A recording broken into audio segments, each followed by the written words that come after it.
Chapter 3 No One Lives Forever.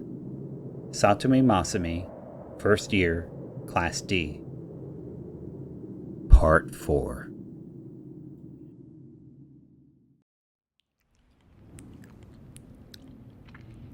As they had planned, Kusatsu Akiko gradually began to come to school less and less often. Her family was falling apart and was behind on her tuition payments, so nobody thought this at all unnatural. She got her friends hooked, and Yurihara and Masami took them. The first one they nabbed was Suzumi Takako, second year, Class F. It was easy to take her. She and her friends always gathered in seclusion, and all that Yurihara and Masami had to do was follow them as they left and simply take them down. Unfortunately, they were unable to alter them in a way that they had Kusatsu Akiko. They died, but they did not return. It seems it requires a very delicate balance. Good thing we decided to experiment first, they said, whispering in the darkness.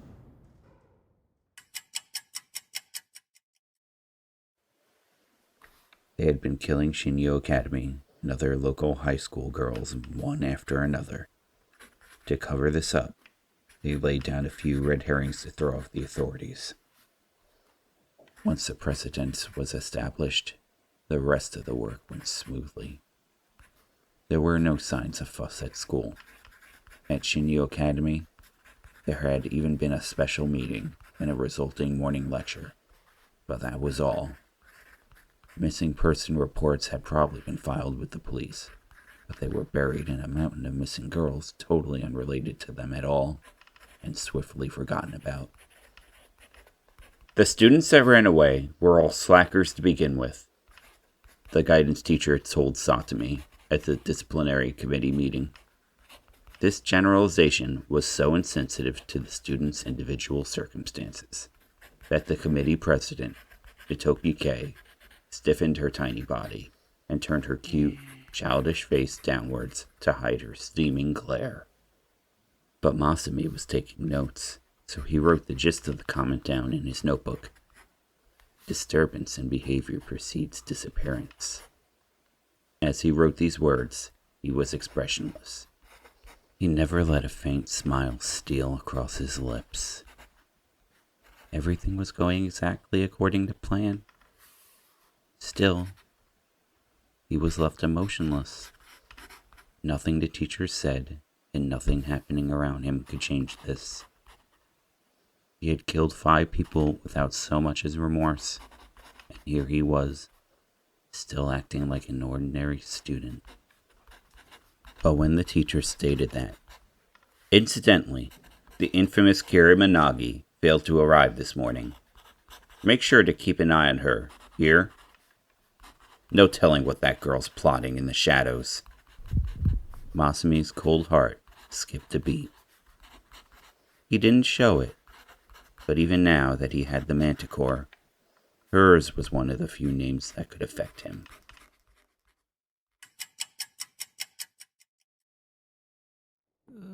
Kusatsu Akiko's behavior became strange a month after she had been altered. Even when she came to school, she seemed particularly out of it. You're not looking so good, Akiko. When people spoke to her, she barely seemed to notice, much less reply. Uh-oh.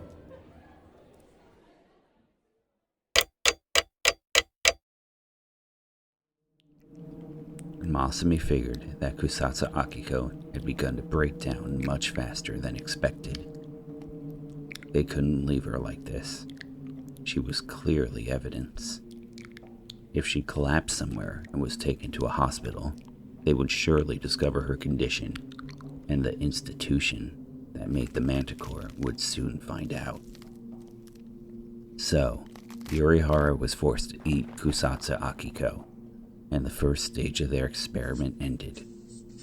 Unfortunately, they had still not managed to recruit a second subject with any real success, and it was putting considerable strain on both Masami and Yurihara's relationship.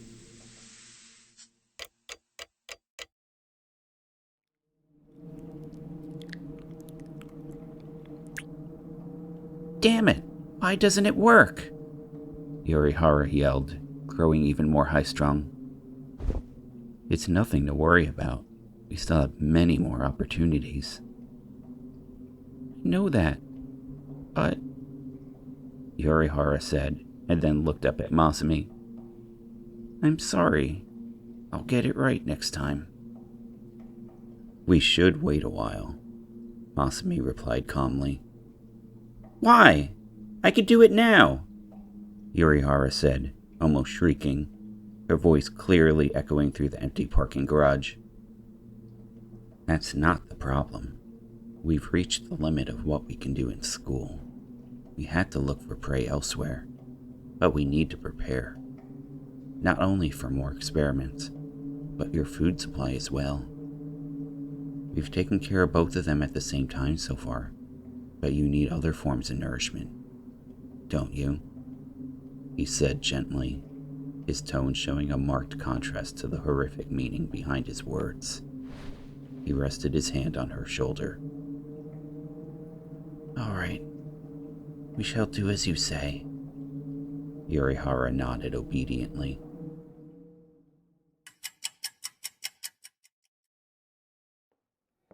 The day after Kusatsu Akiko vanished, Masumi got involved in something a little out of the ordinary. During break, he was on his way back from returning a slide ruler he borrowed from the teacher's room, when a female teacher came flying around the corner, extremely flustered. You're on the disciplinary committee, aren't you? She asked, her face brightening the moment she saw Masumi. Yes, Satami, 1D, Masumi replied. Thank goodness you're here. Please keep watch. Don't let her get away, she shouted and continued on down the hall. Masumi looked puzzled and walked in the direction that she had come from. It was the staff bathroom. Since it had been a female teacher, he poked his head through the door. He had no particular enthusiasm for ladies' restrooms, but he didn't hesitate at all in his actions. He simply walked straight inside. But once inside, he was badly shocked. Oh, it's you, Satami-kun, said Kirimanagi in the flesh, standing smack dab in the middle of the white room, nodding at him. Senpai, what's going... He didn't need to finish. The moment he asked, he noticed the unlit cigarette in her hand. That's... Well, you know how it is, she said, making no effort to hide it. They caught you, didn't they? But why? And in a place like this? Whatever. Nagi gave him a half grin. It made quite an impact. It was this sort of impression that had made him fall in love with her in the first place. Senpai, He tried to talk further. She cut him off. Sorry again about the other thing. I still think it's better off for you this way. Oh, no, that's... Oh, hey, you were 1D, weren't you? Yeah. Were you friends with Kusatsu Akiko? Masumi thought his heart was going to leap out of his mouth. Not really, he mumbled. Nagi glared at him. You knew her? I went out with her once. On a date? No. I mean, it was like, he said, scrambling to form a coherent sentence.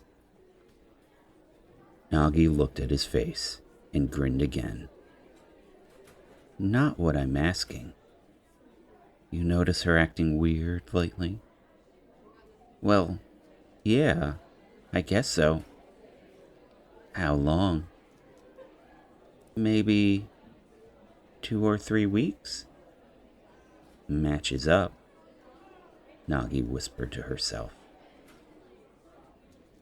Masumi felt a shiver run down his spine, but he didn't let it show. Matches what? Oh, never mind, Nagi said evasively. Something happened to Kusatsu?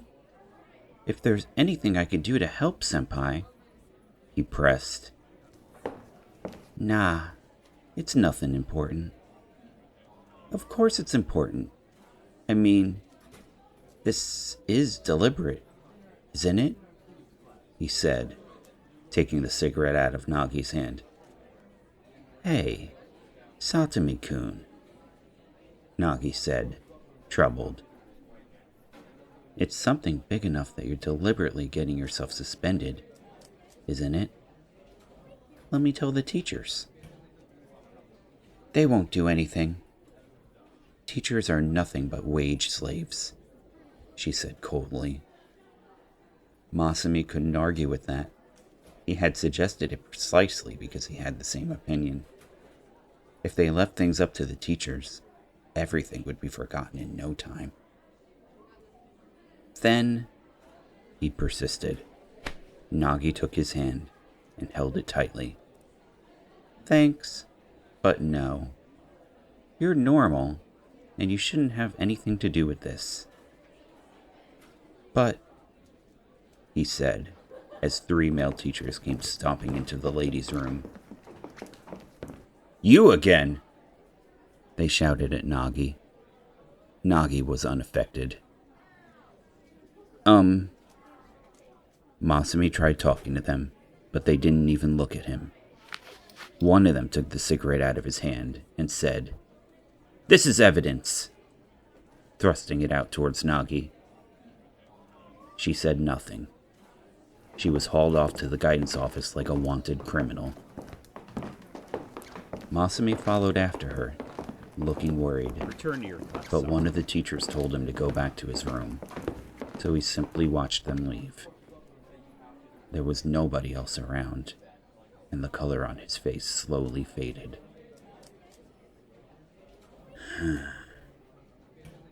From down the hall, he heard the office door slam open. All Masumi could do was turn and walk away. There was no emotion left on his face.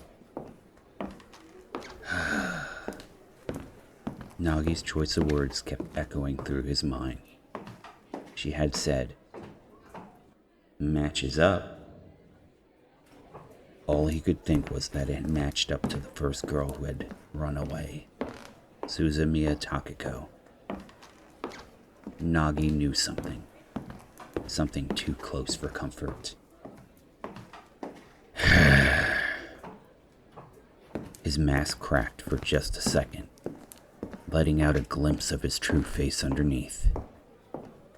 His eyes were withered, inhuman, like a man who had just wandered in the desert for a week with no water and let sand creep into every pore on his body.